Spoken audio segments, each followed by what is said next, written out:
여러분, 지금 이 순간에도 우리 머리 위에는 수천 개의 인공위성이 돌고 있습니다. 날씨 정보부터 GPS, 인터넷 신호까지 정말 쉴 새 없이 지구로 데이터를 쏘아주고 있죠? 생각만 해도 정말 대단하지 않나요? 그런데 여기서 궁금한 점이 생깁니다. 이렇게 수많은 위성들이 보내는 신호들이 하늘에서 서로 뒤엉키거나 부딪히지는 않을까요? 만약 그런 일이 생긴다면 우리가 너무나 당연하게 사용하고 있는 이 모든 서비스가 한순간에 마비될 수도 있는, 뭐랄까, 거대한 신호 대란이 일어날 수도 있잖아요.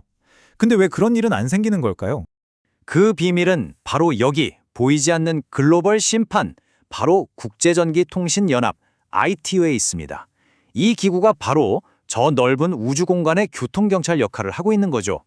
자, 그럼 지금부터 위성 하나가 아이디어 단계에서 출발해서 어떻게 국제적으로 공인받는 자산이 되는지 그 여정을 함께 따라가 보겠습니다. 오늘 우리가 살펴볼 내용은 총 5단계고요. 우리의 길잡이가 되어줄 건 바로 ITU의 전파 규칙, 그중에서도 핵심인 제구조와 제11조입니다. 먼저 이런 복잡한 규칙이 도대체 왜 필요할까요? 답은 아주 간단합니다. 만약 이런 규칙이 없다면 우리가 매일 쓰는 GPS나 일기예보, 통신 같은 아주 중요한 서비스들이 다른 위성의 신호 간섭 때문에 순식간에 먹통이 돼버릴 수 있다는 거죠. 정말 상상만 해도 아찔한 대혼란 아니겠어요? 바로 이런 혼란을 막기 위해서 만들어진 국제적인 약속이 전파 규칙입니다. 그리고 오늘 우리가 파헤쳐볼 위성망 등록의 모든 절차와 비밀이 바로 이 규칙의 제9조와 제11조에 아주 상세하게 담겨 있는 겁니다. 자, 위성망을 등록하는 그 첫 번째 단계는요. 바로 우리 이런 위성 쏠 겁니다 하고 전 세계에 알리는 거예요. 이건 마치 동네에 큰 건물을 짓기 전에 이런 건물을 지을 계획입니다 하고 공개적으로 발표하는 것과 아주 비슷하다고 생각하시면 이해가 쉬울 겁니다. 근데 여기서 아주 중요한 시간 제한이 하나 있어요. 바로 7년입니다. ITU 규정을 보면요. 계획을 제출한 날로부터 딱 7년 안에 실제로 위성을 쏘아 올려서 운용을 시작해야만 해요. 이게 왜 중요하냐면 그냥 좋은 자리만 찜해놓고 쓰지는 않는 소위 말하는 우주 알박기를 막기 위한 아주 핵심적인 장치거든요. 계획 발표 절차는 이렇습니다. 먼저 한 나라가 ITU에 계획서를 딱 제출하면요. ITU는 이걸 전 세계 모든 회원국에 공개합니다. 그럼 다른 나라들이 4개월 동안 이걸 꼼꼼하게 뜯어보는 거죠. 그러다가 이 위성 우리 위성이랑은 신호가 겹칠 것 같은데요? 하는 의견이 나오면 그때부터 관련 국가들이 머리를 맞대고 해결책을 찾아야 합니다. 본격적인 협상이 시작되는 신호탄인 셈이죠. 자, 이제 가장 중요하고 어쩌면 가장 복잡한 단계로 넘어가 보겠습니다. 바로 조정 단계입니다. 이 단계야말로 위성들이 서로 싸우지 않고 평화롭게 공존할 수 있도록 관련 국가들끼리 직접 만나서 아주 상세한 기술 협상을 벌이는 과정이라고 할 수 있습니다. 그런데 재밌는 건 모든 위성이 이 복잡한 길을 다 거쳐야 하는 건 아니라는 점이에요. 여기 보시는 것처럼 길이 두 갈래로 나뉩니다. 간섭 위험이 좀 낮은 위성이라면 간단한 사전 공표만으로도 충분해요. 하지만 이미 위성들로 꽉 차서 복잡한 정지 궤도 같은 곳을 쓰려고 한다면 그땐 훨씬 더 까다롭고 복잡한 이 조정 절차를 반드시 의무적으로 통과해야만 합니다. 그럼 구체적으로 어떤 경우에 이런 복잡한 조정이 필요할까요? 전파 규칙을 보면 여러 상황이 나와 있는데요.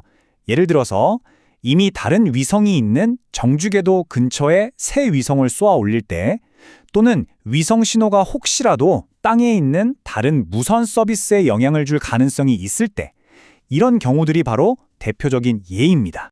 이 타임라인을 보시면 분쟁 해결 과정이 한눈에 들어오죠. 조정 요청이 세상에 알려지면 다른 나라들은 4개월 안에 이의를 제기해야 합니다. 여기서 이 4개월이라는 시간이 정말 핵심이에요. 협상이 끝도 없이 늘어지는 걸 막아주는 아주 중요한 안전장치 역할을 하거든요. 만약 그래도 해결이 안 되면 최후의 수단으로 ITU에 직접 중재를 요청할 수도 있습니다. 자, 길고 길었던 협상의 터널을 지나서 드디어 마지막 단계에 도착했습니다. 바로 모든 협의가 끝난 최종 계획을 제출하고 전 세계가 인정하는 공식 데이터베이스에 내 위성망의 주파수를 기록하는 통고 절차입니다. 모든 협상이 마무리되면 최종 계획서를 ITU에 제출하고 마지막 심사를 받게 됩니다. 이 까다로운 심사를 통과해서 국제주파수 등록원부라는 이 공식 문서에 이름이 딱 올라가야만 비로소 진짜 국제적인 보호를 받는 권리를 얻게 되는 거죠. 이 원부에 등재되는 것, 이게 바로 이 길고 긴 여정의 최종 목표인 겁니다.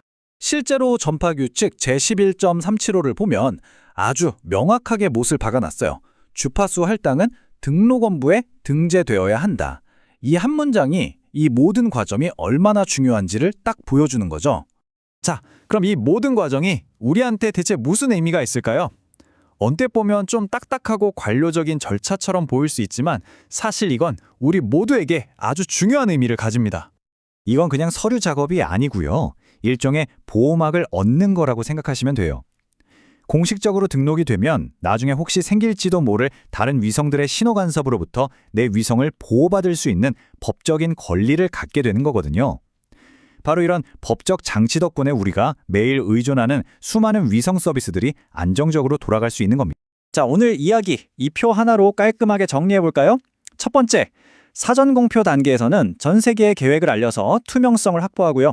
두 번째, 가장 복잡했던 조정 단계에서는 다른 나라들과의 협상을 통해 기술적인 합의를 이끌어냅니다. 그리고 마지막, 통고 단계를 거쳐 국제 주파수 등록원부에 공식적으로 등재되면서 모든 여정이 마무리됩니다. 이 흐름을 기억해 두시면 전체 그림을 이해하시는 데 도움이 될 겁니다. 오늘 우리는 하늘의 질서를 지키는 이 보이지 않는 규칙에 대해 알아봤습니다. 하지만 마지막으로 이런 질문을 던져보고 싶네요. 최근 스페이스X의 스타링크처럼 수천, 수만 개의 위성으로 하늘을 뒤덮는 메가 컨스텔레이션 시대가 열리고 있잖아요. 과연 지금 우리가 살펴본 이 절차만으로 미래에 훨씬 더 붐비고 복잡해질 우주 공간의 질서를 충분히 지켜낼 수 있을까요? 우리 모두가 함께 고민해봐야 할 문제가 아닐까 싶습니다.